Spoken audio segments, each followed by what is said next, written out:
On a cold, misty evening in January 1971, the Perron family moved into their dream home, a sprawling 18th-century farmhouse in Harrisville, Rhode Island.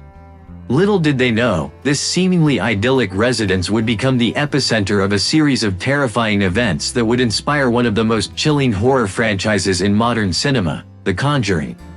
This is not just a tale of ghostly apparitions and unexplained phenomena. It is a story steeped in historical tragedy and sinister secrets, with roots stretching back centuries. The Perron family, consisting of Roger, Carolyn, and their 5 daughters, Andrea, Nancy, Christine, Cindy, and April, were filled with optimism as they arrived at the old Arnold Estate. The house, with its creaky floorboards and vast acreage, seemed perfect for their growing family. However, almost immediately, they began to notice that something was amiss. The air inside the house felt heavy, and there was an unshakable sense of being watched. On their first night, the family's dog, Sadie, refused to enter the house and barked incessantly at the darkness. The children, exhausted from the move, were soon tucked into bed, but their sleep was restless, plagued by vivid nightmares and an eerie sense of foreboding. As days turned into weeks, the Perrons began to experience strange occurrences. Doors would creak open on their own, disembodied voices echoed through the halls, and a foul stench would periodically waft through the house without any discernible source. At first, they dismissed these incidents as the quirks of an old house, but it soon became clear that something malevolent was at play. One night, as Carolyn was preparing for bed, she felt a cold hand touch her shoulder. She spun around, expecting to see one of her daughters, but there was no one there. This was the first of many physical encounters with the entity that haunted their home. Desperate for answers, Carolyn delved into the history of the house. She discovered that the Arnold Estate had a dark and tragic past. The land had been home to 8 generations of the same family, and it had witnessed numerous deaths, including suicides, murders, and drownings. Most notably, it was said to be cursed by the spirit of Bathsheba Sherman, a woman accused of witchcraft in the 19th century. According to local legend, Bathsheba had sacrificed her own infant to the devil and cursed anyone who would live on her land. She was known to have been a cruel and domineering woman, and after her death, her spirit was said to torment the living, particularly mothers.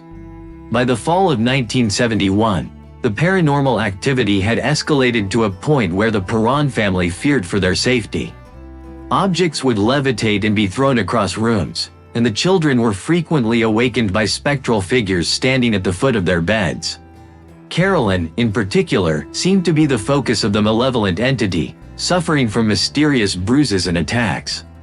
In their desperation, the Perrons reached out to Ed and Lorraine Warren, renowned paranormal investigators known for their work on high-profile cases of hauntings and demonic possession.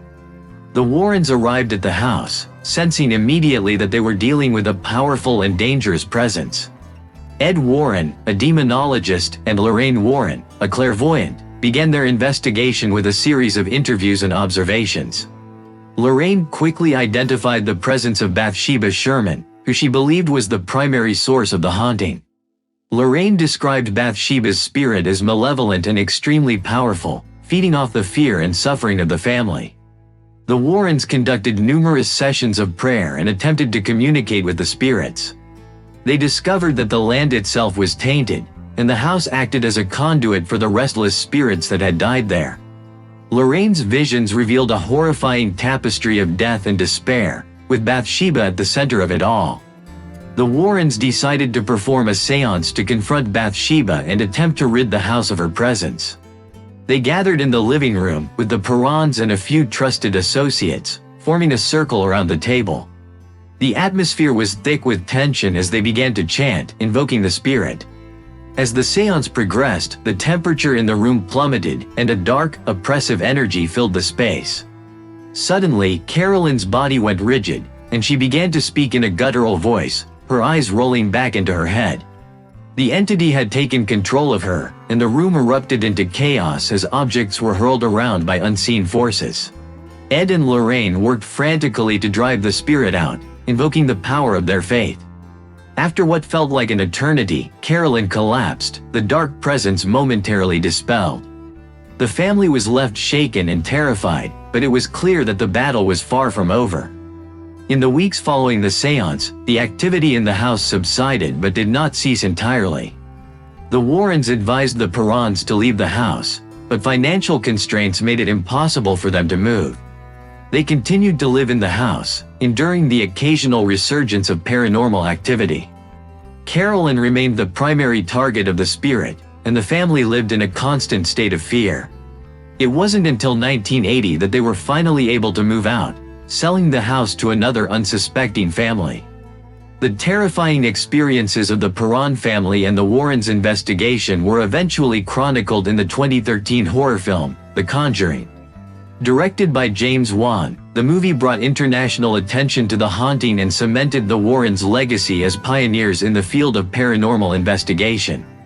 While the film took some creative liberties, it captured the essence of the terror experienced by the Perron family and the dark presence of Bathsheba Sherman.